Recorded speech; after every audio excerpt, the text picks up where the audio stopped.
Welcome everyone. Thanks for joining us. My name is Emily Bothell, and I'm the Senior Associate Transportation Planner for the MPO of Johnson County. For those of you unfamiliar with the MPO, we are a federally mandated transportation programming and policymaking organization for the county. We channel federal funding for transportation projects and programs to local entities, and we also take part in local programming and planning for area roads, transit, and bike and ped facilities. So as part of our local bike and ped planning, we also conduct trail counts across the metro at various locations. And we have seen an uptick in the number of users on our local trails since the COVID-19 pandemic began. So with that in mind, we hope our Zoom series on trails, running, bicycling will encourage people to get out and enjoy the remarkable trail system that we have. And with that, I'm going to pass it over to my colleague, Sarah Walls, and she's going to talk more about the Trails to Table Challenge. Hi, I'm Sarah Walls. I'm an associate transportation planner with the MPO, and just want to explain quickly what's going on with the Trails to Table Challenge. Our MPO communities, the staff that works for them in those communities are Coralville, North Liberty, Iowa City, Tiffin, University Heights, and we also work with, and did I say Iowa City? We work with the University of Iowa as well. We've always had this, for the last 10 years, we've had a friendly little charity challenge where the staff for those communities raised money. Most of the communities raised for the local food pantries. And with COVID this year and people working from home and some other issues, we knew that was going to be hard for folks to do. So the MPO decided to have a little fun. And so we came up with this idea for the Trails to Table Challenge. We are raising money, and we provide a link in all of the stuff that we do on Facebook and Instagram, and also on our webpage, mpojc.org. For you to give money that benefits all of our local food pantries. But we are doing it as part of our staff, and there are just 5 of us here. We are going to run, bike, and walk the 100 plus miles of hard surface trails in the metro area. And we're going to take you with us through our social media posts. We'll post maps, we'll have little routes, we'll vary them long and short, do photos, videos. We're doing these Zoom sessions. In hopes that you'll contribute a little to our food pantries. But the bigger thing that we really need help with, and this is what we're going to turn to you guys for, is in addition to the needs that people have economically that take them to the food banks, there's also a mental health crisis. And I think all of us feel a little bit socially isolated from people. The Zoom sessions are so nice because we get to look at each other's faces while we speak, but the trails provide an enormous opportunity for people to get out safely and be together. A friend of mine always likes to say it's physical distancing, it's not social isolation. So encourage people to get out there on the trails, even to just get out on the trail and sit on a bench in the sunshine, but to be outside, to explore. It gives you something to look forward to. We know outdoors is a safe place to be with people. So we're hoping that you guys who are watching, if you have favorite trails, whether they're paved or not, anywhere in Johnson County, take a little picture of yourself, post it to your social media, say what the trail is, why you love it, encourage your friends to get out there. And if you could, add a little hashtag trails to the number 2 table. And that gives us, we're able to trace that a little bit so we know what trails people are using and how useful people find the trails. So with that said, we'll get into the presentation. And if you just give me a second, I am sort of learning my way through this. I'm going to go up to my first screen. And of course, this is the virtual tour of the Sycamore Greenway, and we're going to have Brenda Nations and Melissa Sorenda with us. I just want to let you know that we have this map available on our website, a little bit about the Sycamore Greenway for those of you who are looking for trails to walk and bike. One of the appeals of this is that it's a relatively flat trail, not a lot of topography. There's no street crossings other than when you're actually first getting on the trail. It's popular, but it's not as busy as some of our most popular trails. I know, for example, True Blood Trail and Clear Creek Trail and the Waterworks Park Trail, those can get really busy on the weekend. Sycamore Greenway Trail is popular, but it doesn't get as heavy a use as those. It's also got a lot of nearby parking, a Kicker Soccer Park, at the south end, at the north end, Grant Wood Elementary on non-school days, you can park there. Archibald Elementary, which is near the south end, also on non-school days.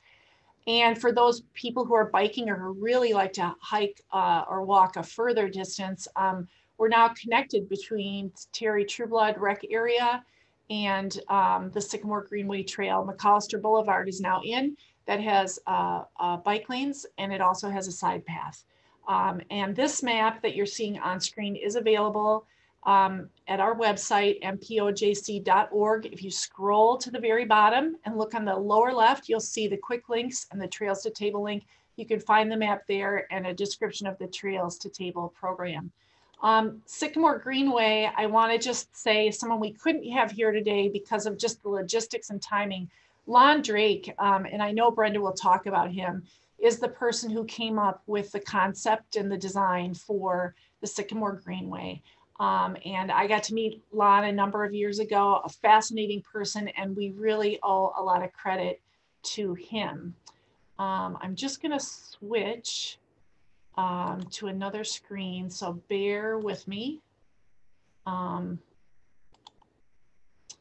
see if I can get this up. Designed to transport large amounts of water, this greenway and trail system extends over 9,000 feet and culminates at an engineered wetland.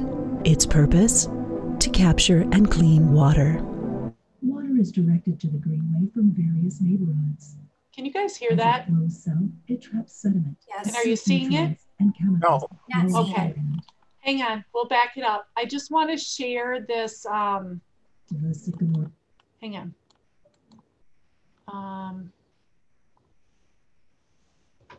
One sec. Sorry about the technical difficulties. Let's go to here and I'll get back to it.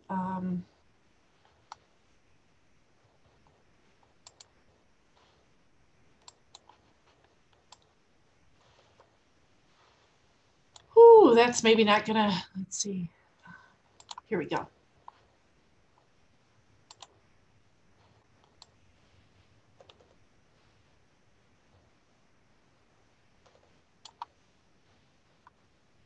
See if I can. The Sycamore Greenway is located on the southern edge of Iowa City. It was designed to transport large amounts of water. This greenway and trail system extends over 9,000 feet and culminates at an engineered wetland. Its purpose? To capture and clean water. Water is directed to the greenway from various neighborhoods. As it flows south, it traps sediment, excess nutrients, and chemicals that flow off the land. Once it reaches its final destination, nature takes over. The soil, plant, and root systems naturally filter and clean the water. Nutrients are stored and absorbed by plants and microorganisms, and sediment settles to the bottom. The greenway, in turn, has become a haven for wildlife, offering a habitat that supports a diverse species of birds, small mammals, fish, amphibians, and small aquatic invertebrates. Part of the engineering and design of the greenway includes a trail to entice the community to come outside, explore, and recharge. The Sycamore Greenway is a showcase of what can happen when civil engineering and design collaborate with nature.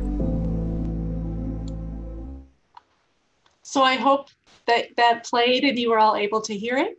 That's just a MMS, a local engineering firm, was involved with the city. So again, Lon Drake came up with this idea, and the city worked with an engineering firm to make it real. And that's kind of, it's a unique bit of environmental engineering that I don't know that there's anything like it in the Midwest. And that's sort of my segue into Brenda Nations, who is retired now, but she was our sustainability coordinator here at the city. And she also for many years helped with the management of the Greenway and worked side by side with Lon Drake on a lot of the maintenance. So Brenda?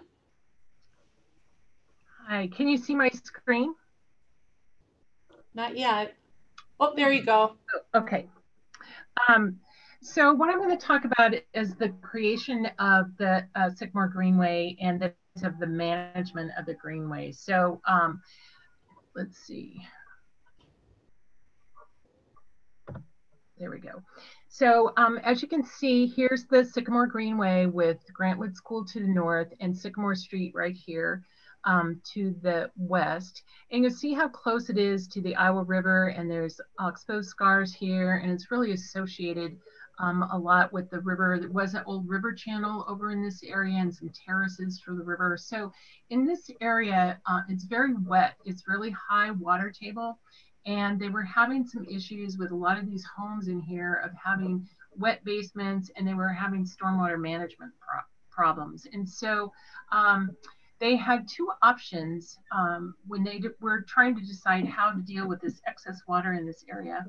And the first option was to create just a big ditch and just shunt water out of the area to Snyder Creek that would eventually go to the river. And so that would have been much, much cheaper than what they decided to do, but they worked with Lon Drake and they chose the second option of creating this really wonderful, great stormwater wetland that is really built to, as you heard in the video, convey water off of this area down in this direction over to this outland wetland, which then goes to the slough and Snyder Creek, and then eventually to the Iowa River.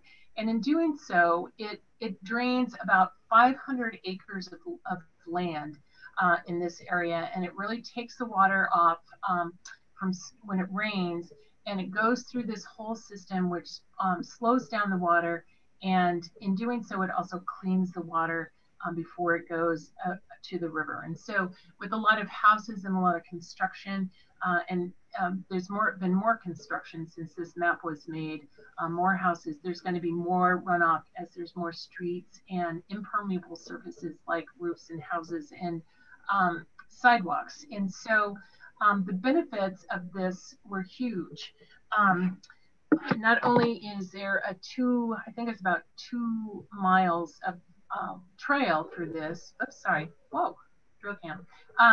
There's 2 miles of trails, but there's also this stormwater system as well as a great habitat for many birds. You can see how close it is to the river. A lot of birds that were formerly at Terry Trueblood sometimes now come over to these outland wetlands like pelicans, and there's great birds in this area as well as plants and some of the other great things that Melissa's going to talk about later. So what we have here is, and I know you can't see this, so I have some close-ups, is at least pay attention in this slide to the arrows. The arrows drain in this direction into this wetland system here, and we have both agricultural, there's a farm field here, as well as urban drainage here. So there's a lot of ag chemicals as well as urban chemicals that are going through the system that was planted with all native plants. So, whoops, I'm sorry, it should be, there we go. The system is set up so each one of these, and we labeled them with numbers so we could manage them better. Each one of these sections is about an acre of land. So there's 22 of these sections that each one is 18 inches lower in elevation than the next one. And so the water, should water come in from here, it flows all the way down. But wherever the water comes in, it flows into one of these 1 acre sections and continues to move down in this direction. So there's farm tiles entering into this, and culverts and different things like that, and stormwater outlets. And so the whole thing is to design to get the water off of the landscape and into the wetland. So this is the north half of the wetland. Each one of those wetlands has, if you've ever noticed in there, maybe you haven't, there's these concrete boxes at each one at the end of those 1 acre wetlands. And these boxes are meant to funnel the water, should it get high enough, down into these boxes, and there's a pipe underneath each one. And so if there's too much water that it can't handle both the soil or the vegetation, the water goes into this box and underground into a pipe. And when I started, I was hired by Public Works, and my title was naturalist, and my job was to work on the conservation management for this area as well as other areas around this part of town. And after it was constructed in 2001, there had been no management for since from when I then until when I was hired in 2008. So in 7 years, it was planted, it was constructed, but nobody had managed it.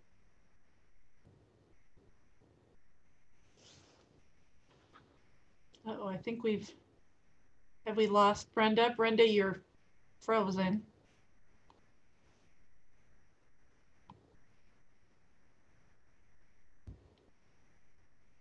I'm not sure what's happened to Brenda's connection. Hopefully she can come back in. Okay, let's see. Brenda,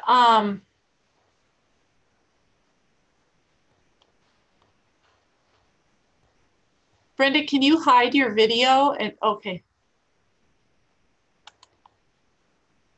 I'm not sure. That was logging, so hopefully she'll be able to log back in. Okay. You're back. You're muted though. There. And I was sorry about that, Mike. I just lost connection. I have no idea why. Okay, you can't see my screen though, can you? Sorry about that. Let's go. Okay. Let's go back. Where were we? Not here. You had just finished the box. Yes. Okay, yeah. So when I started as naturalist, these were really clogged up with sediment. They have these wooden slats, and they were filled to the top. So water wasn't really flowing into these. It was pooling in the wetland, which is one way of dealing with it. But the water was too much water was pooling here, and there were some results, and we'll talk about those. So this was a wonderful thing for the city to create. It has had so many benefits, but it's also had some challenges, and I'm going to talk about the conservation challenges. But here you can see more of these wetlands coming in this direction. Also, this here is the road to the soccer park, and there's also wetlands in this direction that flow into the central wetland area, and then these outlet wetlands, and these have these deeper pools cut into them, so the water is deeper. And then this also is a cell that was added at the end that was a wetland mitigation project. And up here also Makata Buffer, you can see up here, that's also a wetland mitigation project, 3 different city wetland mitigation projects. And if you don't know what a mitigation project is, if you quote unquote destroy a wetland from construction or building somewhere, you have to create one somewhere else. And so these were some of the places that from city projects that we created wetlands. And so this Makata wetland is not actually very much tied to here, but now this is expanded and drained some of the new development up here too. So from here, the water drains into the slough and eventually goes to Snyder Creek and the river. And there's like a beaver issues here, and it seems like it's gotten wetter and wetter through the years. Originally in this, can you see my mouse? Originally where I'm circling with my mouse, that was going to be, there was going to be a road that goes through in this direction. They were going to have a park-like area, but that didn't happen. So there's 22 of these 1 acre wetlands. They're about an acre, and then this is about 31 acres total. So the whole wetland system is about 50 acres, and it can hold over 1 million cubic feet of water. And so, and it does its job. And I've seen pictures of water after it's rained, it's very cloudy, and then later it's very clear. And so it really allows the water to slow down and the sediment drops out before it goes to the river. So let's see, as far as, I can't remember if I said the cost of it was $2.6 million, and that included the land, the construction, the native plantings, and the engineering costs. The whole total cost was $2.6 million back in 2001, which is much more expensive than a ditch would have cost, but the benefits have really outweighed that, I think. So this is a picture of what it looked like when I started working on the management of it. And this is like at the end of where one of the boxes is in one of the wetlands, one of these 22 1-acre wetlands. And you can see all of these trees sprouted up because there were many willows and different trees that were wet that were really shading out some of the prairie plants. And so these were not planted here. They were seen as invasive, and like the roots were going into where the pipe is underground, and these were like unwanted. And these, so when I started, there was 7 years of growth of these trees in this wetland area. Here's another picture of, this is near the sculpture, if you are familiar with the area. And there was just trees, so many trees. This is one of the worst areas because it was near a farm field and one of the wettest areas with this culvert coming in. And so this is what it looked like when I started managing it. And the goal was to get rid of these trees to let the light in so the prairie plants that were planted there could have a better chance at survival and do their job in the system. This is what it looked like. Unfortunately, I did not have to do it alone. We worked with a volunteer program that we had at the city, and we worked with many students.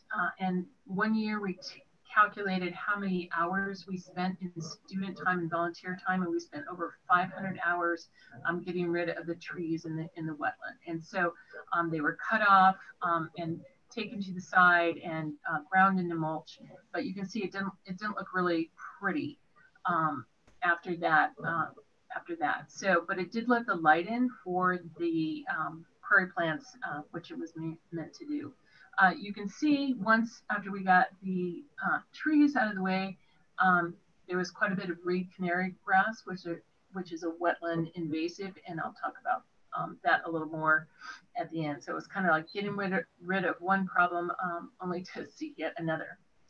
So we also started burning this on a regular basis, since the prairie plants were designed to, in nature, they regenerate quite a bit better when they're burned, look like natural fires. And so I was fortunate enough to get firefighter training for prescribed burns. And so we burned this on we tried to burn like on rotation and not burn too much at a time, so that different species could move. Some of the neighbors thought it was great and enjoyed watching it, and other neighbors didn't like the smoke in their houses and were sort of alarmed. So it has some challenges with burning. But here's a picture of a site the year after we burned. And for some reason, the golden alexanders, which are the yellow flowers, really came back in gangbusters. And also these white flowers that are Canada anemone. The whole area just benefited so much from these burns. And you can see this barn in the background, which is now collapsed. But this area benefited so much. And this is what it was supposed to look like originally. And so we got those trees out, and the whole place was just full of these gorgeous native prairie plants. I talked about reed canary grass. I worked with the University of Iowa student who went out and mapped the reed canary grass to let us know how bad of a problem that we had. And I know this is kind of hard to see, but this reed canary grass in these wetlands, and I only looked at these 22 acres of wetlands. He calculated with mapping and GIS that about 50% of the area is covered with reed canary grass, which is really unfortunate because reed canary grass is a really, really hard invasive to get rid of. And so it was probably going to happen sooner or later, no matter what we did. But once we have it. It's so hard to get rid of. It's just one of the. It's like woodlands, you have garlic mustard, and that's a tough one to get rid of. In wetlands, you have reed canary grass. It's just, we've tried burning and digging it up, and it's hard to, you don't want to use chemicals in this wetland area, but it's just, it's really almost impossible to get rid of. So that's going to be always a challenge about, and keep the diversity of those wonderful plants that we have planted. So, so that was, I worked on management of this area from 2008 to about 2013, and my position changed, and I was no longer out here, out in this area working. So I've since retired, and so I'm not sure what the timeline for this is, but at some point they are going to move. They are going to put an extension of McAllister through here, and you can see here is the wetland, and McAllister is going to go right through here to connect with the streets on the east side and also McAllister Bridge, which makes sense as far as traffic goes, but it's going to be interesting to see how that affects the trail and the wetland and the water flow. And so maybe some of the current city employees might know the timing of that, but I know there's several options of where this would go through, but the general plan is to be in this area. And I worked with another university class that planted some shrubs in here, some native shrubs, and they tried to avoid this area that the road is going to go through, and they planted the shrubs to be equivalent to the carbon offsets that they were going to do for a spring field trip that they were going to travel. So they calculated how much carbon they would be using for their trip, and to offset it, they planted native shrubs here in this area. So, and that was several years ago, and they're quite nice now, I think. So anyway, that's about all I have as far as the early management. We really got a handle on some of this stuff. I did talk to the park superintendent. They're continuing to try and burn it, although it's wet and always getting wetter, it seems like. And so it has some difficulties for finding a good time to burn. I noticed that when we burn in the fall, it's much more, there's a saying, fall fires favor forbs, and forbs are the flowers. And so I like to burn in the fall, but if they burn at different times, it's just dependent on the weather and how wet it is. But if you want more information, the city now has a natural areas inventory and management plan. And we have really come a long way since the beginning of when some of these places were created. Public Works created about several hundred acres of natural areas with the Waterworks Prairie and with the Sycamore, and we didn't really have the staff or understanding on how to manage those.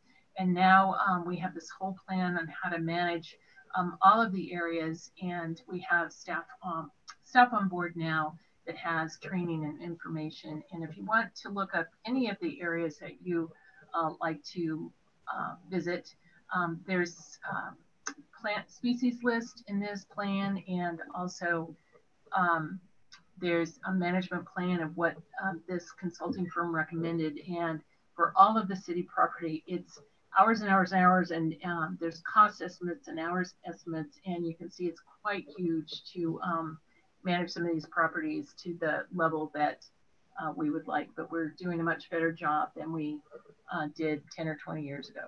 So that's all that I have. Super.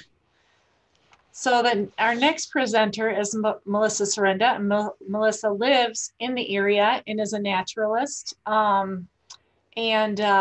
She, if you do not know about it yet on Facebook, look up Sycamore Greenway Friends. Melissa, I think you must travel the trail almost daily. And just some of the most interesting posts, wonderful photographs, wonderful, just details of every kind of life that can be found along the trail. And it's really, it'll make your day to see the posts that she puts out. So Melissa, go right ahead. All right. Thanks, Sarah. I'm out there probably more like weekly, but I am posting almost daily. So yep, that gives the impression that I'm out there all the time. So thank you, Sarah, for inviting me and for all the work that you're doing to promote our trail system here in Iowa City and in the county. And also, Brenda, thank you for all the support in developing the Greenway and sustaining it over the years. Let me see if I can share my screen here. Share. Okay.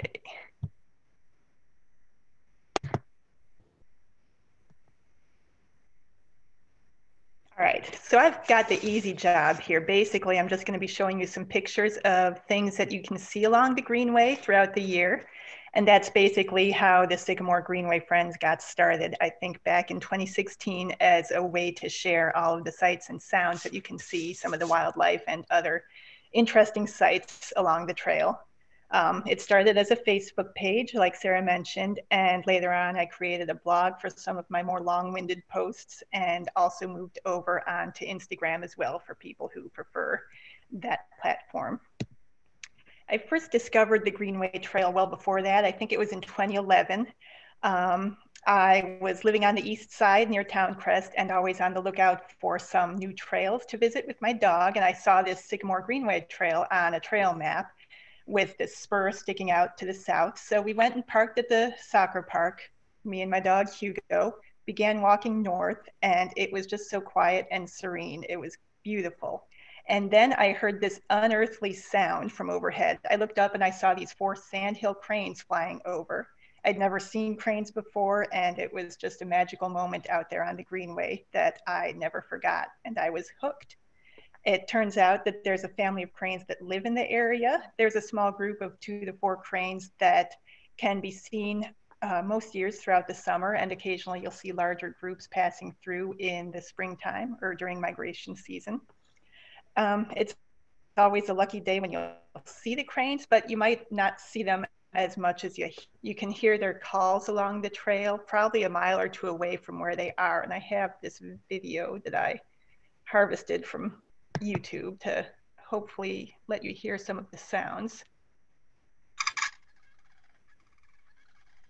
Pretty distinctive noise. Once you hear it, you'll probably never forget it. Kind of prehistoric sounding. So the cranes hooked me originally. I didn't get very far on that first trip, but the next visit I started on the north end, like that map that Brenda showed. And I was pleasantly surprised to find a piece of public art tucked away on the outskirts of town there. It was the Birds in Flight sculpture. Not the cranes again. There we go. Birds in Flight. And it's a kinetic sculpture that if you've seen it, those birds at the top turn gently in the wind. And it's really charming rising up out there. And I love this picture in the lower right. I hope you can see it. It's kind of blocked by people on my screen. But it's got a picture of the rear end of a rabbit that some raptor had carried up to the top of the sculpture and left to eat with its little legs dangling down over the side. And I think it's a nice metaphor for both the Greenway or the sculpture in how we can build something for ourselves that nature and wildlife can also use and coexist and inhabit the same area with us. So for us, it's a piece of public art. For the hawk, it's a dinner plate. Winter along the Greenway, it's not quite as scenic as the other seasons. It doesn't have all the bright colors and flashy animal life that you'll find in the spring and summer, but there's still plenty to see.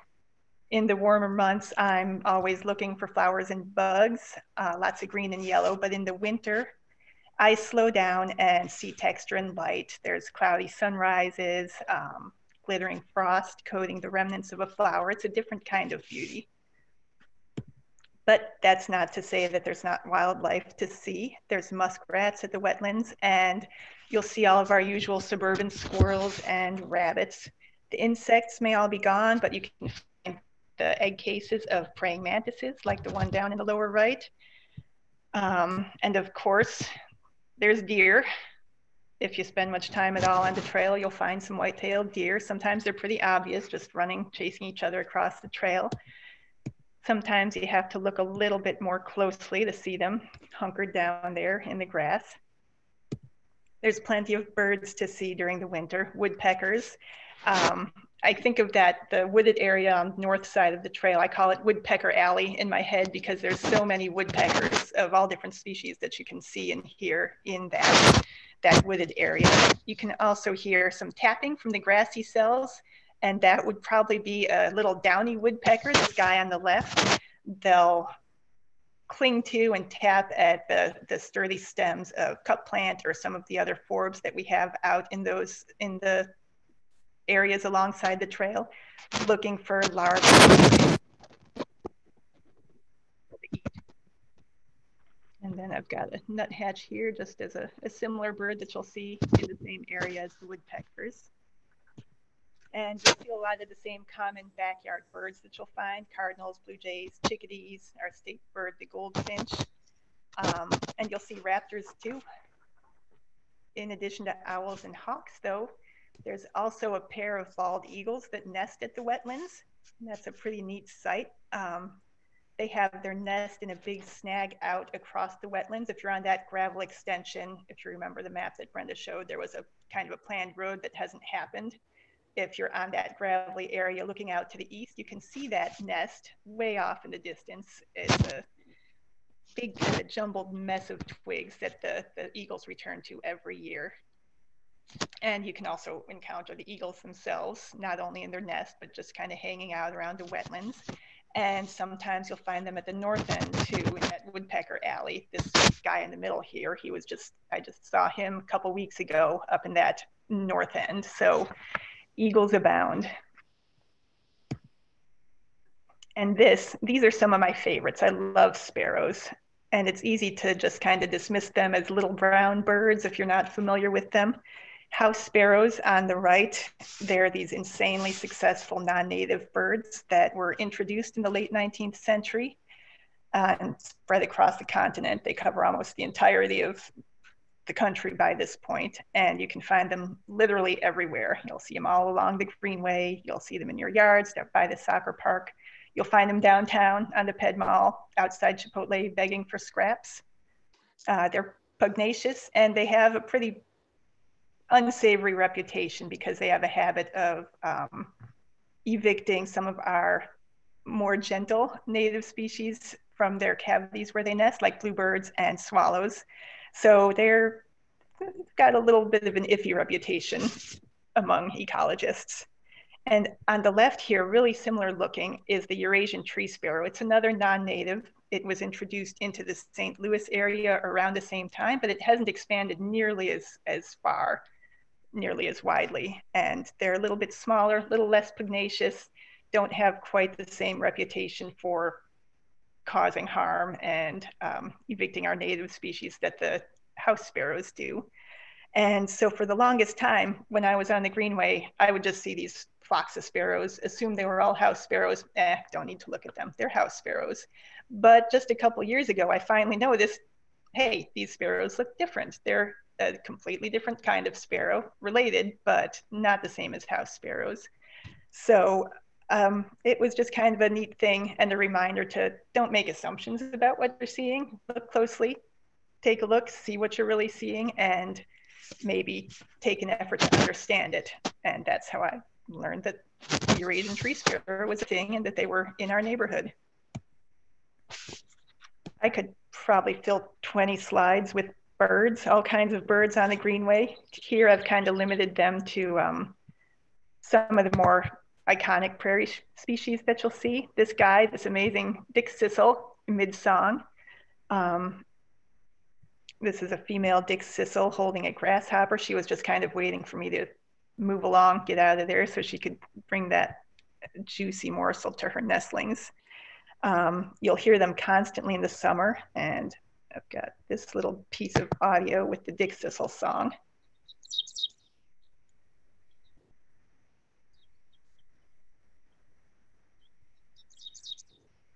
Not super melodic, but it's something you'll hear on the Greenway, and it's just a fun thing to recognize once you learn what it is.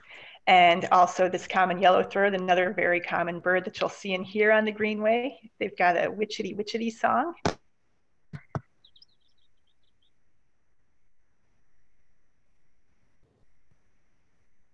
Okay, I guess that's all I'm gonna play. And then the meadowlark also, I don't have audio of them, but they've got a very lovely whistling song. Let's see, one more set of birds I think I've got here. Blackbirds. You may have been dive bombed by a red-winged blackbird on the trail during breeding season. I think they do it pretty frequently, but I haven't heard of any serious harm they've caused, but just a warning that they're out there and they'll do that. Female blackbirds, you'll see them. They're not quite as distinctive as the male red-winged blackbirds. They look a little like big sparrows with pointy bills with their streaky brown coloring. We've got some of the shiny blackbirds, brown-headed cowbirds. Males have a brown head, obviously. Makes it easy to remember. Common grackles with their shiny iridescent heads and that piercing yellow eye. And up here in the upper right is a rusty blackbird, a little bit more subdued than the others, but it also has this really interesting piercing pale eye that I enjoy seeing. And bugs. The Greenway page in the summer is just full of bugs, all kinds of bugs. It's an amazing time to spend outside. So as soon as some of the flowers start to bloom, beginning with our early flowering trees in the spring, you'll start to see bees and other insects out and about. Like the birds, I could probably show you 20 slides of just all the bugs and insects that you'll see. The important thing to remember is walk slowly and look closely. I don't know how many times I've just been kind of stroll along the Greenway thinking there's nothing out there to see. What am I going to take pictures of? And then I stop and actually look at a clump of flowers and it's covered with bees and flies and ants and wasps and so many insects that I just didn't even see because I was just strolling right on past. So walk slowly, look closely, and you'll be amazed at how many things you'll see. In addition to all the pretty charismatic insects like the monarchs and fuzzy bumblebees, there's some kind of weird bugs that are also fun to encounter. This guy on the wild quinine is a chalcid wasp. He's got this chunky thigh on top of a skinny little leg. Many wasps will capture caterpillars or other insects and paralyze them, lay an egg on that poor victim, and then that little wasp larva will hatch out and eat that paralyzed victim. It's possible that the chunky leg on the wasp helps to maneuver that victim into position as they're stowing it for their wasp baby to eat later.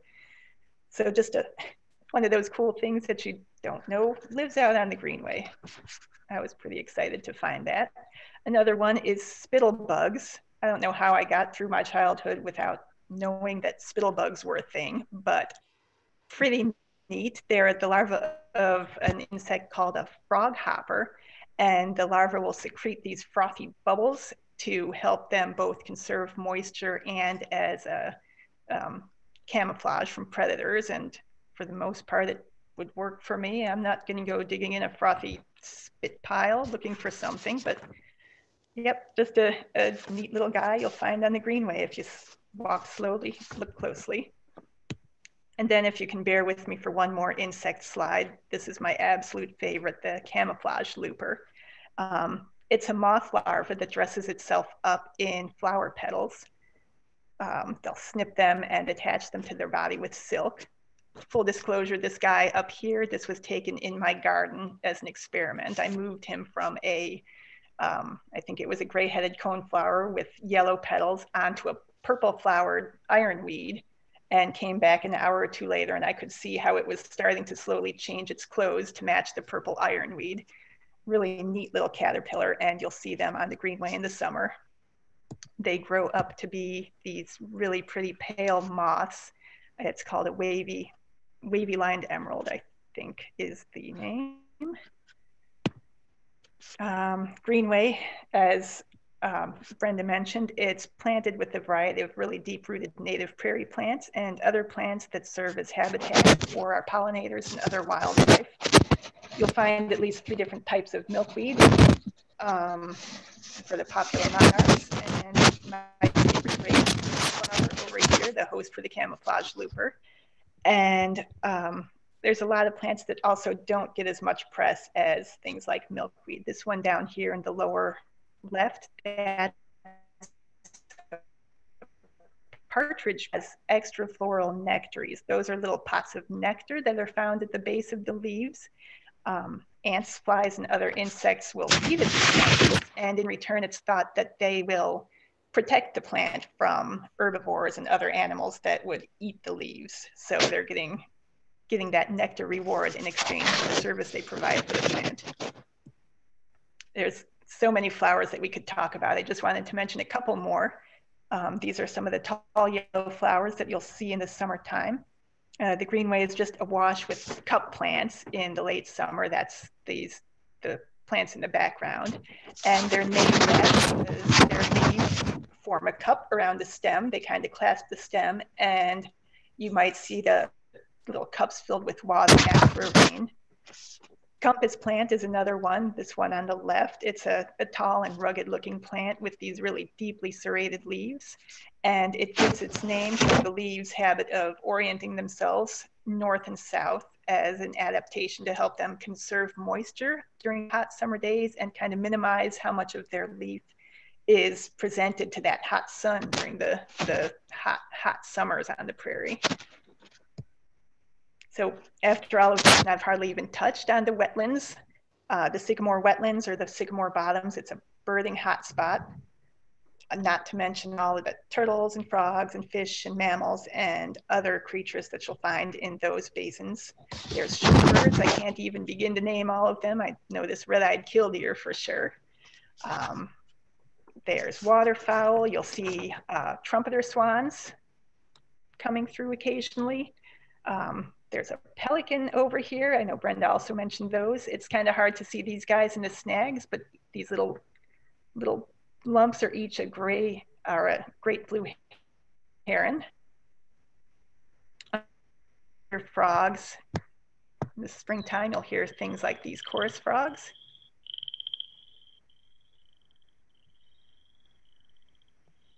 Yeah, the wetlands are just full of animals. So if you like nature, it's a great place to go and just listen, look, see what's out there.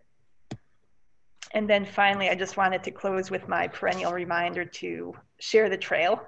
We're not the only ones out there, and it's really easy to squish our little neighbors on the Greenway. I've run over and stepped on my share of snakes and snails, even after reminding people to watch their step over and over and over again. But if you walk slowly and look closely, be sure to glance around at the ground, see what else there is to see, not just in the flowers trail itself. You may find yourself, like me, jumping at a catalpa seed pod that you think is a little brown snake sunning itself on the trail.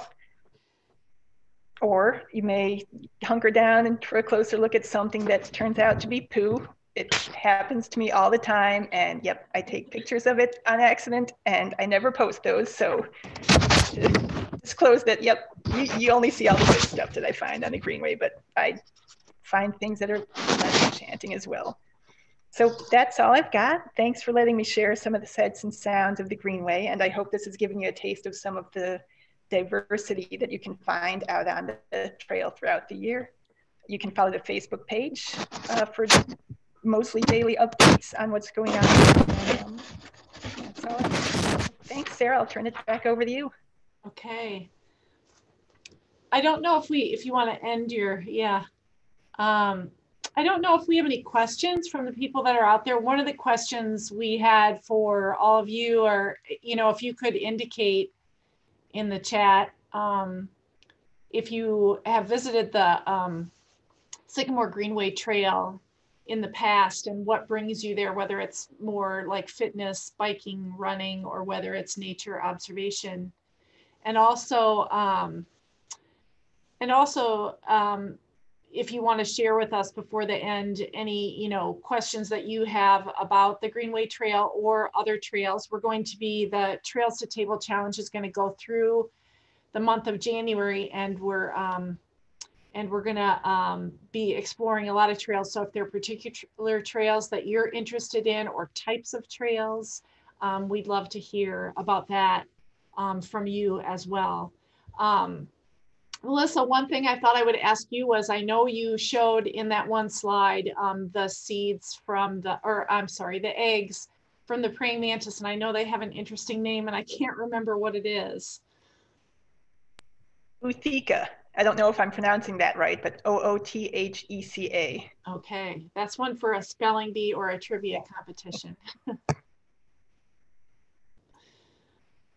And go ahead, did someone have?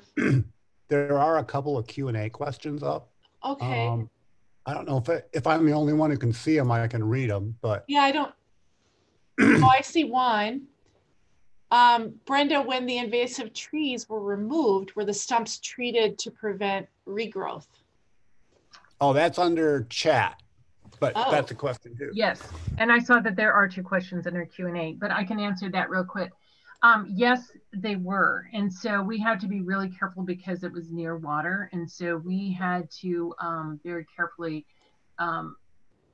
use herbicides to keep them from regrowth, which we, kind of are around wet areas have to be very careful, but it's the only way to really keep them from coming back. And some of them are coming back anyway. So one thing I wanted to add to Melissa's talk about different species that are there. Are there also, you talked about blackbirds, there's also yellow-headed blackbirds, which in the outlet area, and those are just awesome, and they weave their nest with cattails with the cattail leaves, and those are really I don't think I've ever seen them anywhere else but there. I'm sure they might be in other areas of the city, but another plant that I haven't seen in other city natural areas are the Illinois bundleflower, and then has this really cool dried seed head, so people can look out for those too. Kevin, I'm not seeing the question, so if there are any that you want to read. And I would just say that, this part of Iowa City, as Brenda was saying, is very wet. And so one of the nice things when Lon Drake showed me around there, we did a tour of the area south of the Sycamore Greenway. And it is just all kinds of wetlands and ponds and streams. And so this area in the spring, one of the things that happens is the turtles migrate to lay their eggs. And so you'll often hear people reporting turtles along, not just the trail, but along the road. So really look out for them, especially our snapping turtles are the one that get the most notice, and you have to be careful. But that's a species that we really do want to protect. And I'd always wish that the Archibald Alexander Elementary, I wish their mascot would have been the turtle, but I didn't get a vote on that. Here's from Astrid Bennett.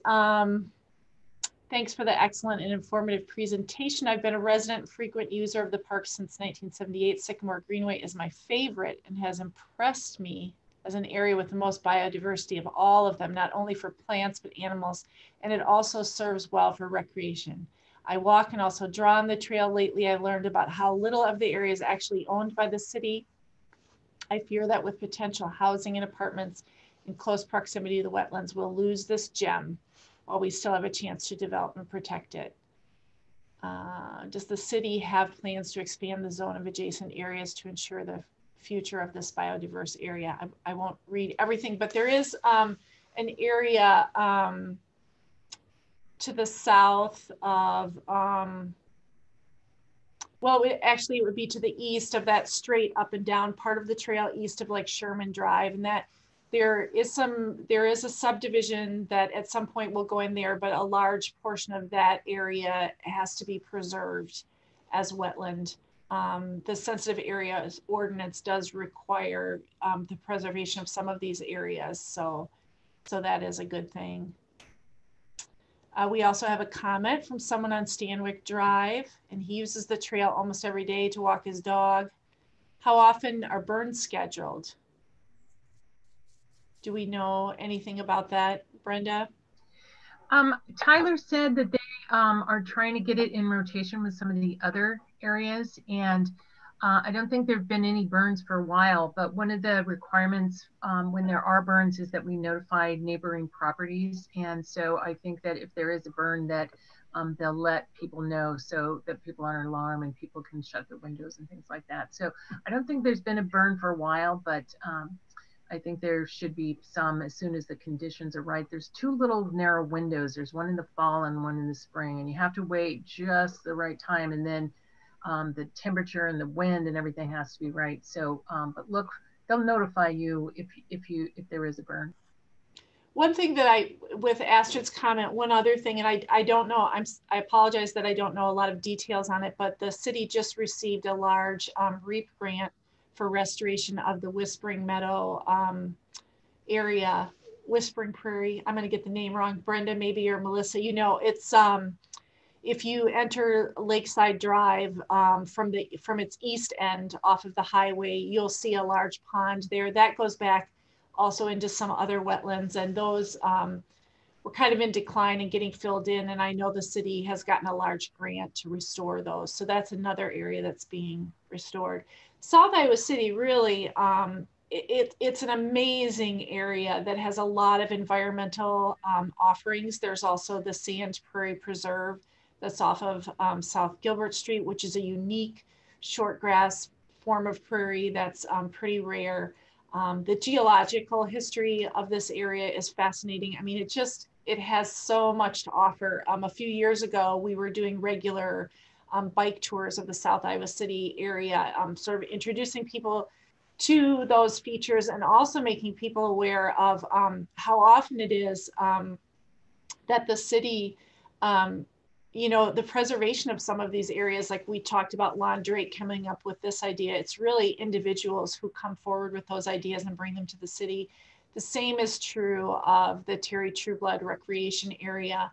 That was an idea that came out of a planning, a district planning process in the late 90s. And you know, some of those things seem like they'll never happen, and then the time is right, and it comes about. And I would say that the Terry Trueblood Recreation Area has got to be one of the most successful park projects that the city has ever undertaken. And I'm always just so impressed with, you know, the diversity of usage that it gets is incredible.